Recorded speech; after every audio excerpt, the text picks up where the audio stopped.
And stuff, it does take time to come back to the lab, doesn't it? But in crime fiction, either on television or in books, it's very often, you know, get a rush on this. We need this DNA back by 6:30 or whatever. Is that ever going to happen? Or no, I mean, obviously, if we think we were onto something, you will. The DCI, she's the one with the money, will say yes, we're going to send this through to the lab. We want it couriered up there as soon as possible, and we want this turned around as fast as we can.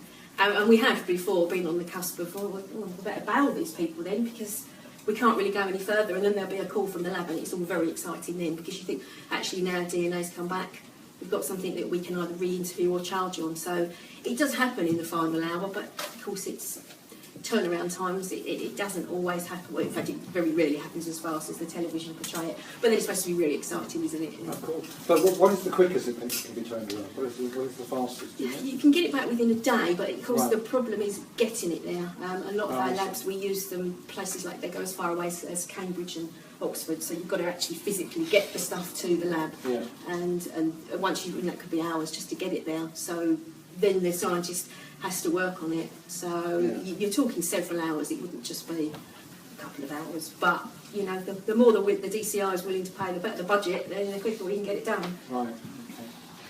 Okay. And again, in the fictional world, there's always a maverick. SIO is the phrase, isn't it? Senior Investigating Officer.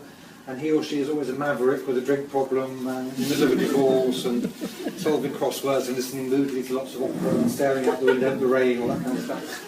Is it very often the case that is a murder investigation sometimes led by a very charismatic individual, or is it a kind of very much a team group effort? Or? It's very, very much a team thing, yeah. But I have to say, the SIO, he or she can make all the difference, because although they don't go out and do all the things that you necessarily see the DI or the DCI do on the television and arresting people, interviewing people, if they are really good and they're really strong and they focus and lead the team, then it does make a difference to, not necessarily the outcome, because the evidence is either there or it isn't, but it can just drive the investigation a lot faster and focus it a lot quicker.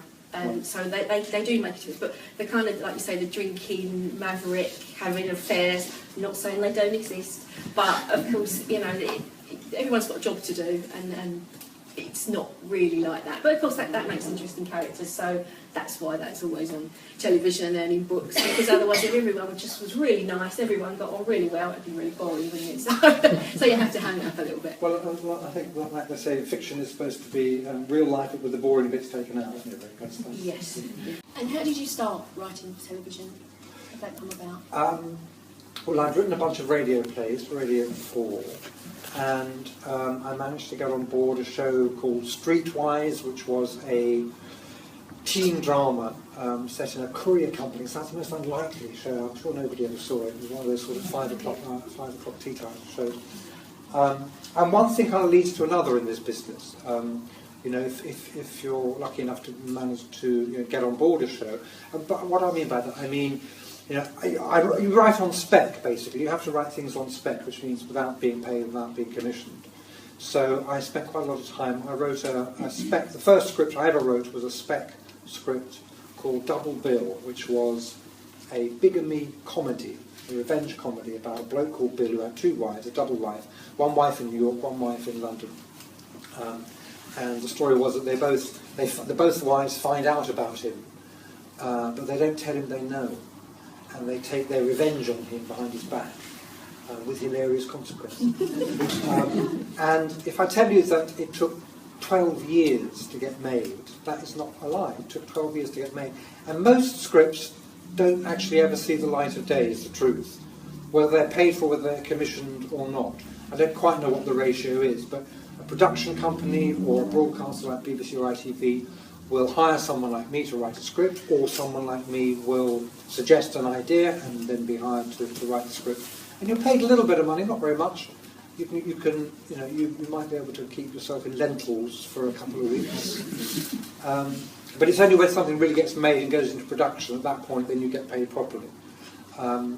But so this film, Double Bill, that I wrote, and it got me an agent, so it was a crucial step in terms of the progression, the career progression. It got me an agent, and she managed to sell it to a couple of production companies. who optioned it, which means they buy an option for a period of about a year or so, during which they try and get it off the ground, for which you're not paid very much money.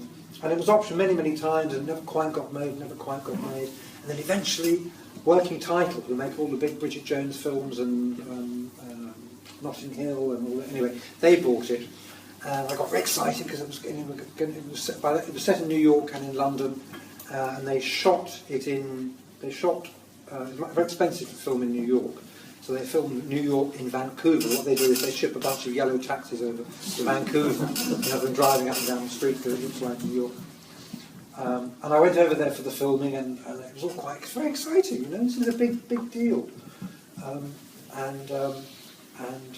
The 2 nights before the filming began, this is after 12 years of what they call development hell.